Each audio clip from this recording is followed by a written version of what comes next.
안녕하세요. 저는 영등포에서 공인중개사를 운영을 하고 있는 김중근 소장입니다. 저는 나이는 30대고요. 27회 공인중개사로서 중개업은 대략 8년 정도 되고 부동산 경매는 한 10년 정도 되겠습니다. 그러니까 20대부터 부동산 경매를 취득을 하고 나서 어떻게 보면 부동산 경매를 이후로 부동산에 대해서 계속 공부를 하다 보니까 부동산 쪽으로 또 전문적으로 가기 위해서 공인중개사를 따고 취득과 동시에 중개업과 부동산 경매업 하다 또 추가로 분양 대행을 업을 하고 있습니다. 근데 현재 분양 시장이 안 좋다 보니까 분양 대행업은 사실은 보류를 지금 하고 있는 상황이고요. 현재도 지금 현직으로 운영을 하고 있고 계속 활동 중인 김중근 소장입니다. 잘 부탁드리겠습니다. 30대 막 느끼면서 진짜 먹고 살기 힘들다. 이게 하나의 영업직이거든요. 원래 저도 직장 생활 2년 정도 하다가 어떻게 이제 저희 외삼촌 부동산 경매를 처음에 입문을 해서 어떻게 이제 중개사를 취득을 했는데 당연하게 솔직히 중개사가 쉬운 자격증인 줄 알았어요. 사실은 보통 이제 우리 동네 보면 어르신들도 따니까 저도 못하겠나 사실 취득을 했는데 실제로 취득도 그만큼 공부량도 단기간에 저도 땄긴 했지만 그만큼 공부량이나 주말 내내 친구도 못 만난 상태에서 계속 공부를 한 상태인데 취득과 동시에 실무를 또 하니까 이게 중개사 30대로 하면서 혈기왕성하고 막 뛰어다니기는 하지만 그만큼 계약하는 게 힘들고 치열하구나. 부동산이 젊은 부동산도 많고 공인중개사분 부동산분 되게 다양한데 그 안에서 살아나기가 참 힘든 시장 구조이구나. 그리고 많이 어떻게 보면 이 부동산이라는 시선이 어떻게 보면 안 좋을 수도 있다고 하는데 그래도 이렇게 정직하게 하려고 하고 그래도 좀 좋게 열심히 하려고 합니다. 그러니까 경기 자체가요. 전에 비해서 사실은 계약도 손님이 그냥 시세만 물어보거나 실제로 저희가 이제 보통 부동산을 중개업을 심의를 하면 이렇게 광고를 합니다. 예전처럼 뭐 직방, 다방, 네이버 광고, 뭐 피터팬 다양한 뭐 유료 광고를 많이 하죠. 뭐 신문지 광고든 뭐든 이렇게 다 하는데 실제로 연락이 오면 이렇게 나오질 않아요. 실제로 보기만 하고 그냥 물건만 보고 그냥 시세 파악만 하고 계약은 잘 안 합니다. 그러니까 뭐 보통 고객님들은 뭐 이런저런 핑계 삼아 다음에 한번 더 보러 오거나 다시 연락드릴게요 하고 그런 상황이고요. 저희 입장에서는 사실은 이제 계속 매달 중개업소를 매달 월세를 내고 광고비를 내고 밥값을 내고 어떻게 보면 차 운전을 하면 기름값을 내는 입장이다 보니까 계약이 안 나오면 그렇게 버티기 힘든 시장 구조거든요. 근데 그런 뿐 아니라 저뿐만 아니라 제가 이제 부동산 모임이든 가다 보면 다들 되게 힘들어하는 소리가 납니다. 그래서 보통 부동산 하신 분들이 모아놓은 돈으로 쓰거든요.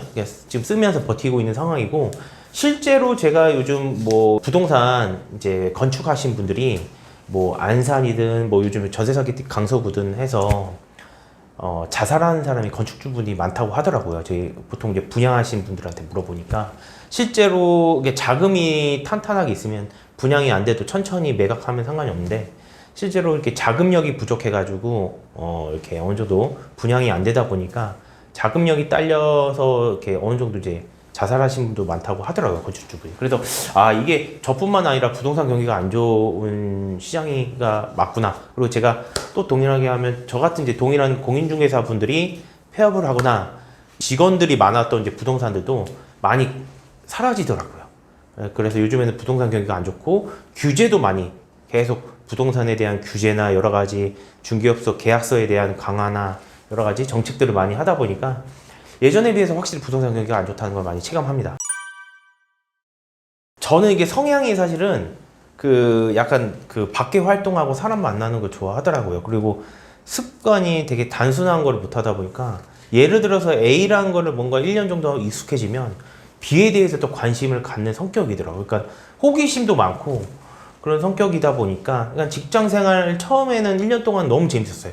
그 사내에서 내가 뭔가 그 안에서도 내가 저 자리의 팀장도 되고 싶고 저는 되게 막 좀 항상 희망적인 거나 목표 의식이 있어서 내 팀원도 되고 나중에 임원도 되고 싶다는 그런 생각으로 직장 생활을 버티면서 돈도 받고 공부도 하는 차원에서 했거든요. 뭐 하다 보니까 엑셀도 배우고 보고서도 쓰고 와 많이 배운다는 생각으로 이제 월급도 받고 생각을 하다가 이게 익숙해지니까 부동산으로 이제 전문을 하고 이제 중개업 하다 보니까 경매도 하고 경매도 하니까 중개업도 되고 거기서 또 하다 보니까 분양 대행 쪽도 관심을 계속 끊임없이 가지게 되었죠. 그래서 참 이 부동산이 끝도 없지만 참 매력 있는 시장 같습니다. 처음에는 그랬어요. 저는 전자공학과 졸업하고 반도체 엔지니어 쪽으로 이제 입사를 했죠. 근데 이제 입사하고 나서 현실적인 부분이 이게 저희도 사실은 잘 사는 집안이 아니다 보니까 뭔가 이제 나도 내 집 마련에 대한 생각을 했는데 제가 1년 휴학하고 26살에 250에서 270? 좀 야근 많이 하면 300까지도 벌어봤거든요. 그때 저는 뭐 대기업은 안 돼서 사실 중견기업으로 갔긴 했는데 그게 이제 희망이 없다 보니까 매서 주말에 뭐 부동산 경비나 뭐 요즘 은행 이자에 대한 뭐 주식 공부도 많이 했었죠. 근데 이제 부동산에 입문한 계기는 저희 어머니의 삼촌, 그 외삼촌이 저를 이제 부동산 경매를 이제 알려주셨죠. 현장도 가고 법원에 실제로 가서 이제 입찰표라고 쓰는 방법이나 임장할 방법이나 뭐 그런 부분을 끌고 다니면서 알려주시고 그거의 입문으로 이제 부동산에 대한 공부를 시작을 했습니다. 이제 시작을 하고 나서 어떻게 이제 운이 좋게 계속 분석을 하다 보니까 첫 이게 부동산 주택을 입찰을 해서 낙찰을 받고 나서 이쪽으로 다시 이제 중개사로 또 새로운 꿈을 계속 꾸기 위해서 더 전문적으로 가기 위해서 중개사를 땄는데 중개사가 제가 생각했던 것처럼 직장 월급이 아니더라고요. 이게 진짜 실무가 끝도 없고 내가 계약서를 내도장을 찍는 입장이다 보니까 저희가 솔직히 말씀드리면 저는 변호사가 아니지만 그래도 기본적인 거는 법을 좀 알아야겠다.